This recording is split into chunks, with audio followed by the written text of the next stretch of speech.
Bonjour à tous, bienvenue à Embrun pour un nouvel épisode de l'Observatoire de l'immobilier dans les Hautes-Alpes. Aujourd'hui, on va analyser le secteur de l'Embrunet en compagnie de maître Olivier Gonnet.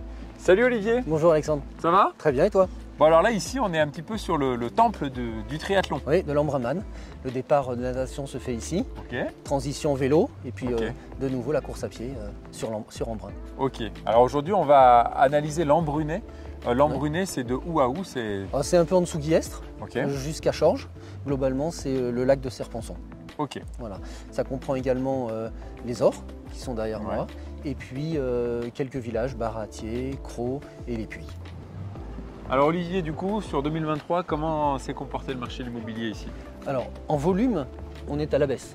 Ouais. On l'a vu d'une manière générale en 2023 sur la France entière. Ouais. Et nous, à la fin du second semestre 2023, on a commencé à le sentir dans les Hautes-Alpes. Ok. Le marché a été impacté toujours avec un peu de retard et Ouais. il reprendra toujours avec un peu de retard également. On a vu une baisse des volumes d'une manière générale sur tout le marché. Et en termes de prix, les prix ont été consolidés sur les appartements et les maisons. Et on commence à constater une petite baisse sur les terrains à bâtir. Alors Olivier, qu'est-ce qui explique selon toi que le marché il a été aussi ralenti là, sur l'année écoulée? Tout d'abord, l'augmentation des taux d'intérêt. Ouais. On est passé fin 2021 à un taux d'un peu plus d'1%, à fin 2023 un peu plus de 4%. Ouais, Donc c'est forcément, les ménages qui empruntent ont perdu du pouvoir d'achat. Ensuite, le coût de la construction et des matériaux. Les prestations, les matériaux ont subi une certaine inflation. Donc quand on achète un terrain, il faut construire, il faut viabiliser. Les lotisseurs ont subi cette inflation également. Les promoteurs qui ont acheté cher un terrain et qui doivent ensuite construire ont subi aussi cette inflation. Et puis derrière, enfin, peut-être la confiance en l'avenir.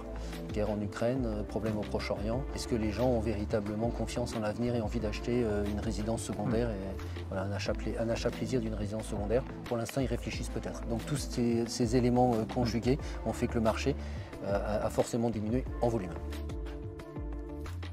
Alors Olivier, dans ce contexte que tu viens de décrire, on retrouve des acquéreurs qui sont quand même assez frileux. Oui. Est-ce que pour autant les prix du coup ont commencé à baisser? Alors sur l'Embrunet, on ne l'a pas encore constaté. Ouais. On ne l'a pas constaté pour les petits appartements. C'est un achat plaisir, moins de 100 000 euros, on l'utilise, on le prête, on le loue un peu, ça paye les charges de copropriété ou la taxe foncière. Et puis ensuite on le revend avec une petite plus-value. Ouais. Ça, les prix sont restés très consolidés, ça a largement augmenté après le Covid. Ça, les prix n'ont pas encore baissé. Ok. En ce qui concerne les plus grands appartements, peut-être plus de la résidence principale, il y a moins de ventes, effectivement, mais on n'a pas constaté une baisse des prix.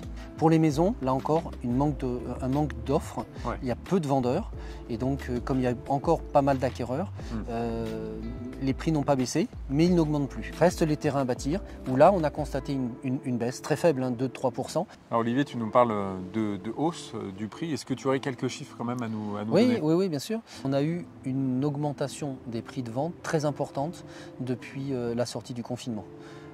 Au cours des 3 dernières années, les prix ont globalement augmenté dans l'Embrunet d'environ 7% par an. D'accord. On est arrivé à une somme de 3 000 euros à peu près le mètre carré pour les appartements dans l'ancien.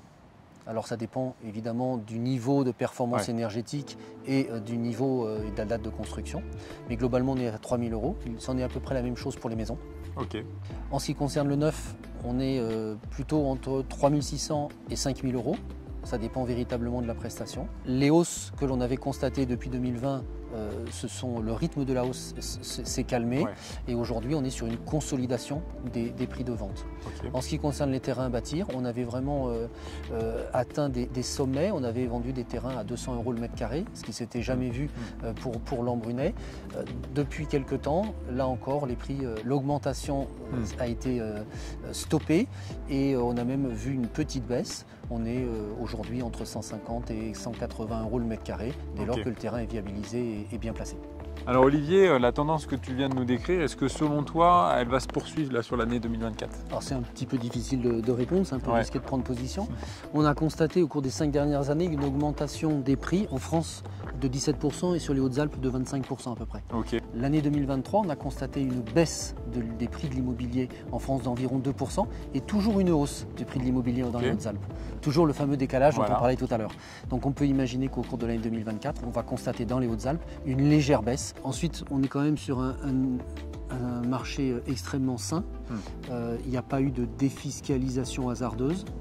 Les acquéreurs ont acheté des biens qu'ils sont en capacité de revendre. Et puis on peut espérer que les taux des prêts immobiliers va se stabiliser, voire baisser. On a constaté une première diminution. Donc il faudrait analyser les compromis de vente qu'on signe actuellement et qui vont devenir des ventes dans 3 mois. Mais l'année 2024 va être une année calme et on peut espérer une reprise en 2025 sur un immobilier et de loisirs et de résidence principale. Alors Olivier, moi j'ai quand même un petit peu tendance à penser que quand on voit son notaire en matière d'immobilier, c'est toujours un peu trop tard. Hélas, oui. Le bon conseil à donner, c'est d'aller voir son notaire dès qu'on a un projet immobilier. Que ce soit le vendeur ou l'acquéreur, plus tôt c'est le mieux. Ouais. Ça ne coûte rien d'aller le voir, même si le projet ne va pas au bout.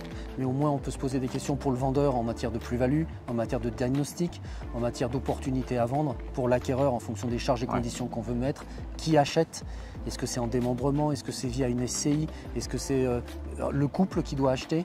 Et puis en termes de financement. Donc plus tôt vous allez voir le notaire, mieux ça sera. Bon, merci pour ce dernier conseil. Et puis merci aussi de m'avoir fait découvrir Embrun. C'est une ville très sportive. Avec plaisir. Bon, en tout cas, j'aurais plaisir à revenir peut-être faire un triathlon avec toi. Et on le fera ensemble. Bon, à bientôt. Rendez-vous est pris alors. Et puis quant à nous, on se retrouve sur les réseaux sociaux des notaires du Dauphiné et ainsi que sur passerlacte.com.